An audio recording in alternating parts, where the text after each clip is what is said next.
pagkamatay ng mama niyo. Anak, nagawa ko lang yun kasi niloko ko ng mama niyo. Pinagpalit niya tayo sa ibang lalaki. Anak, sorry.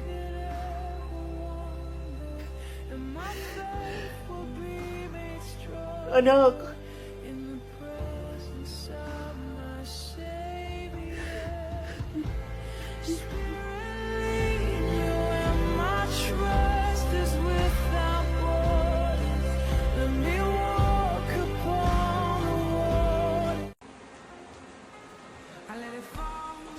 Marvin? Jonard? Mag-e-enroll ka dito? Hindi ka pa pala nakakagraduate ng college? Sa tanda mong yan? At saka, bakit ganyan yung suot mo? Alam mo bang pribadong eskwelahan to? Nakakahiya ka? Parang pinulot sa basurahan yung damit mo? Hindi naman. Tsaka, ano bang masama dito sa suot ko? Okay naman to ah. Mukha kang chimay, alam mo ba yun? Hindi ka pwedeng mag-enroll dito. Nakakahiya ka. Tsaka, pangit-pangit pa ng damit mo, parang galing sa ukay-ukay. By the way, gusto mo ilibot kita dito? Sa school na pinapangarap mo nung high school tayo? Baka mamaya sabihin mo, sobrang sama ng ugali ko ha. Sige, ikaw na lang maglibot sa akin dito. Hindi ko rin kasi kabisado dito eh.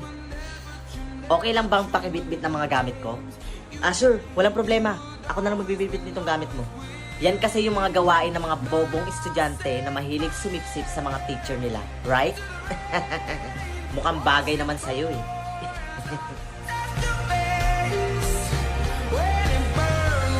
Ito nga pala yung library ng school.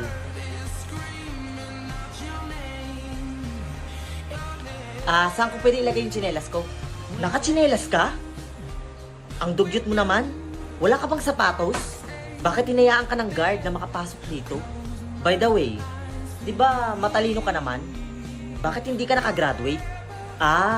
Siguro, sinabihan ka ng nanay mo na huminto ka na lang sa pag-aaral para makapagtrabaho at makatulong sa pamilya mo. Ganyan kasi yung mindset ng mga sinaunang tao eh. Ay, sorry, na-offend ba kita? Teka, ano ka ba dito? Ay, hindi mo ba alam? Ako ang teacher dito at 8 subject yung hawak ko. Kaya mo yun? Wow, ang galing mo naman. Kahanga-hanga. Talaga. Teka nga, akin na yung mga gamit ko. Baka kasi may mawala pa dito. Sir Jonard, good morning po. Good morning, sir. Good morning. Yan. Yan ang mga gawain ng mga estudyanteng may hinang utak. Babatiin ka nila, tapos sisip-sip sa'yo para taasan ang grado nila. Di ba gawain mo yun nung high school tayo? Alam mo, hindi porkit binabati ka ng mga estudyante at binibitbit yung mga gamit mo sa tuwing nakikita ka, ay ibig sabihin na nun, sumisip-sip o may hina ng kanilang mga utak.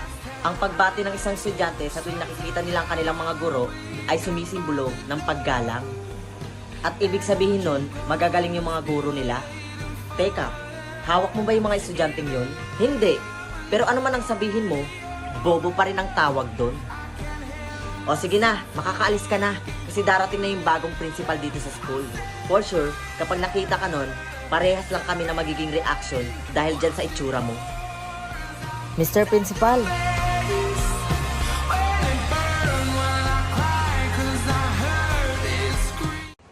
Ha? Barang?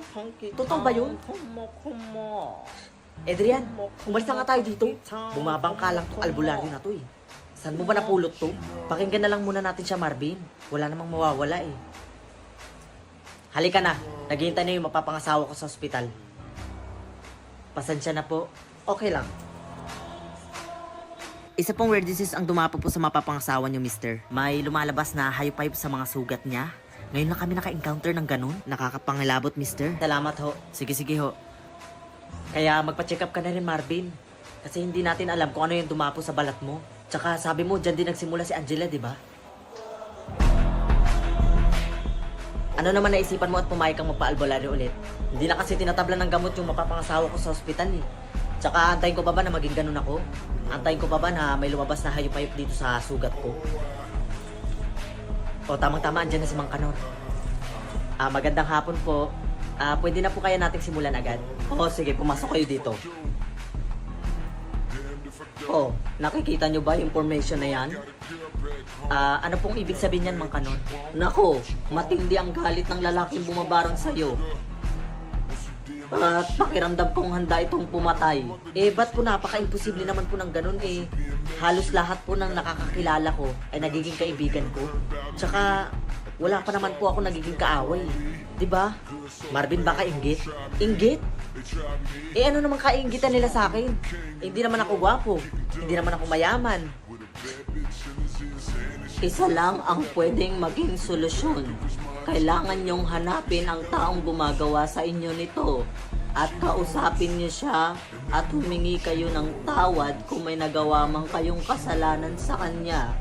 At higit sa lahat, kayo ay manalangin because prayer is very powerful. Okay? Teka Marvin, pwede magpahinga muna tayo? Halos lahat ng mga kakilala at kaibigan mo pinuntahan na natin Tsaka halata naman sa kanila na good ang intention nila sa'yo. Ang gaganda pa nga ng buhay nila sino kaya? Wala naman akong kaalam-alam Baka ikaw. Ha? Ano ako? Halatang di hamak na mas gwapo at mayaman naman ako sa'yo, no? Anong pinagsasabi mo?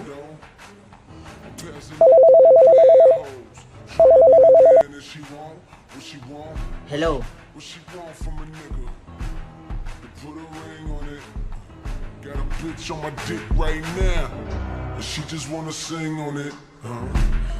Got me up so high, try and get a piece of that. Sir, parating na po pala yung boss ko.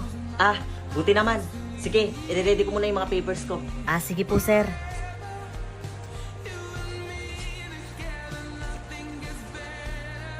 Sir, ayan na po yung boss ko.